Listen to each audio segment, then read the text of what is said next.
Hey everyone, in this video I'm going to show you how to knit mitered squares. This is a pattern that you can use with any number of stitches to make any size of square, and it's really simple to knit up, and you can experiment with different things.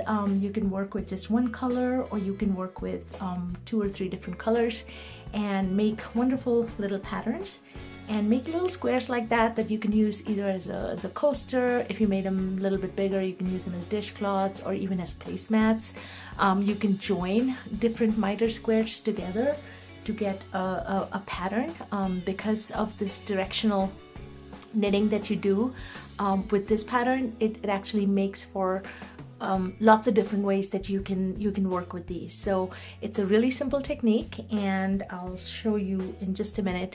The other thing I just wanted to point out was you could also make the squares and then kind of join them up to make something different. For instance, here I've made like a little lavender sachet that you can actually have these open pockets and stuff them with lavender, and then you can just hang them on a doorknob or somewhere, and it makes for a cute little accent.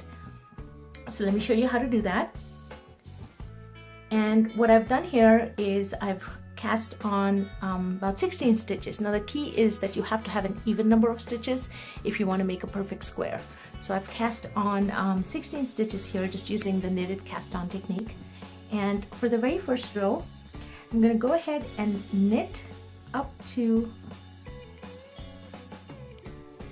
6 stitches. So the way this is worked up is you knit up to half the stitches of the number of stitches that you've cast on, or rather 2 stitches less than half the stitches. So for instance, we have 16 stitches here, and so I'm going to knit up to 6 stitches. Oops, I'm actually at 6 stitches right now. All right, and these last 2 of that half, so we've got 8 stitches left, there's 6 on here. These last 2 stitches I'm going to do a knit 2 together. So to knit 2 together, you're going to insert your needle through both stitches and knit the 2 stitches together. So we've essentially decreased those 2 stitches down to 1 stitch. And at that point, you're going to insert a little marker.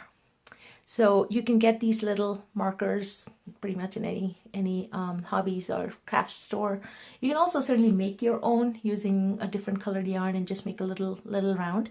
But all you're doing is just trying to put a divider in here to kind of keep this half separate from the other half. Okay, so you've done the knit 2 together, then you place your marker, and now the 2 stitches on the left needle that are going to be to the very next of this marker, we're going to do another decrease there, but instead of doing knit 2 together, we're going to do a left leaning decrease. So that stitch is called a slip knit. So to do that stitch, you're going to insert the needle into the left needle on the left, or stitch on the left needle, and you're going to just slip it off. Okay, without doing anything. You're not knitting it or anything. So let's see that one more time. You're just going to insert it and slip. Insert as if to knit and slip. So now you're going to do that to the next stitch as well. Insert as if to knit and just slip it. And now with the left needle, you're going to insert it back into those 2 slip stitches like so, and you're going to knit. Okay, and then drop both stitches off. All right, and I'll show you that again in the next row. But now essentially on either side of this marker, we've decreased 1 stitch down, 2 stitches down to 1 stitch here, and 2 stitches down to 1 stitch here, except we did a knit 2 together, which makes a right leaning decrease, and we've made a slip knit, which makes a left leaning decrease. And the best part is the rest of these stitches, you're just gonna knit. And then the next row is just all knit. So really the pattern works on one row, okay? And then the next row is just knit all the way through. I'm just going to go ahead and knit these up.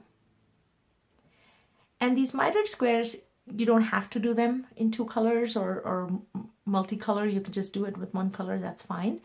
But I think using different colors makes for a nice variation in the pattern and makes the piece look really pretty. So just slip the marker over when you get to that point, and then just keep knitting to the end. Okay. And then at this point, you can now change color. Once you've done one set of 2 rows, and you can start to see how it's starting to form that little V. So what happens is, as you're doing this, these 2 edges are your cast on edges. So for instance, for this piece, I had to cast on 20 stitches plus 20, so I had to cast on 40 stitches, and then you start decreasing, and as you decrease, it forms this nice little V shape. So to change color here, all you have to do is leave this, the first yarn, just leave it, and then take your second yarn, leave a little bit of a tail, about 3 or 4 inches, and just make a loop like that.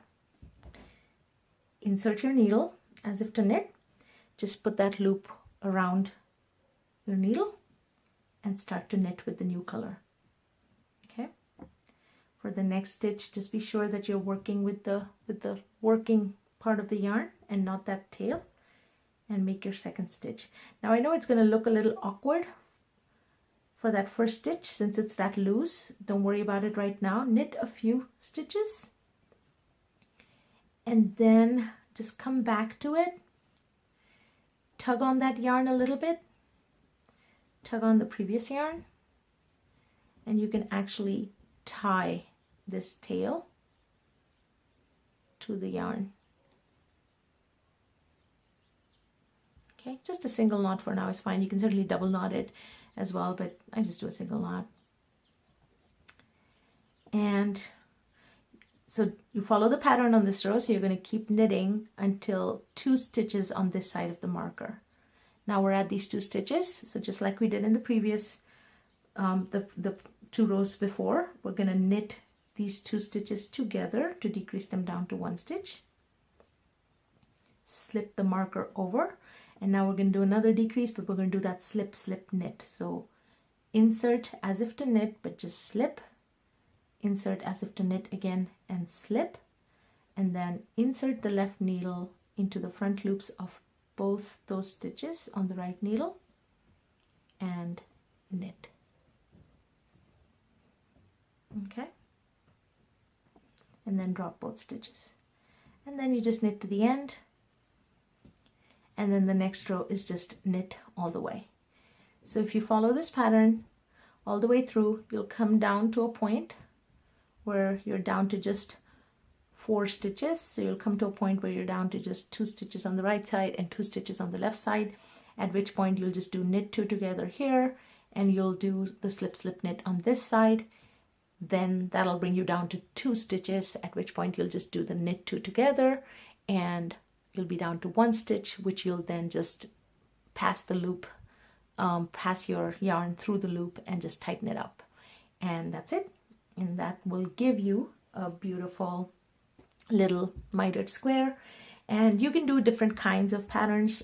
For instance, here I've only done the stripes through half the way, and then I've gone the rest of the way with 1 color. You can vary it, and you can do it with a couple colors at the bottom, and then just 1 color, and then maybe a couple colors at the top.